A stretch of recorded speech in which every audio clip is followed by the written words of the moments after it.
નમસ્કાર, India news ગુજરાતમાં હું આપની સાથે નિલેશ રાઠોડ. સમાચારની શરૂઆત કરીએ તો સુરત સહિત દેશભરમાં મુસ્લિમ બિરાદરોએ ઈદ ઉલ ફિતરનો પવિત્ર તહેવાર શાન શૌકત સાથે ઉજવ્યો હતો.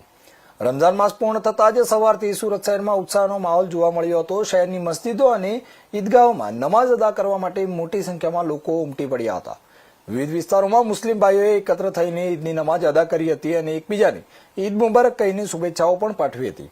ત્યારે બાળકોમાં ખાસ કરીને ઉત્સાહ જોવા મળ્યો હતો, જ્યાં તેઓ નવા કપડાં પહેરીને પરિવાર સાથે ઉજવણીમાં જોડાયા હતા. મીઠાઈઓ અને સેવૈયાની સુગંધ સાથે શહેરમાં ખુશીની લહેર ફેલાઈ હતી. આ દરમિયાન કાયદો અને વ્યવસ્થા જળવાઈ રહે તે માટે સુરત પોલીસ દ્વારા ચુસ્ત બંદોબસ્ત ગોઠવવામાં આવ્યો હતો.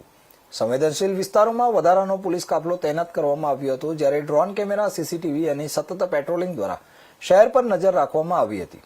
ટ્રાફિક વ્યવસ્થા સુચારુ રહે તે માટે પણ ખાસ આયોજન કરવામાં આવ્યું હતું. પોલીસની સતર્કતા અને લોકોના સહકારથી સુરત શહેરમાં ઈદનો તહેવાર શાંતિપૂર્ણ અને સલામત રીતે ઉજવાયો હતો.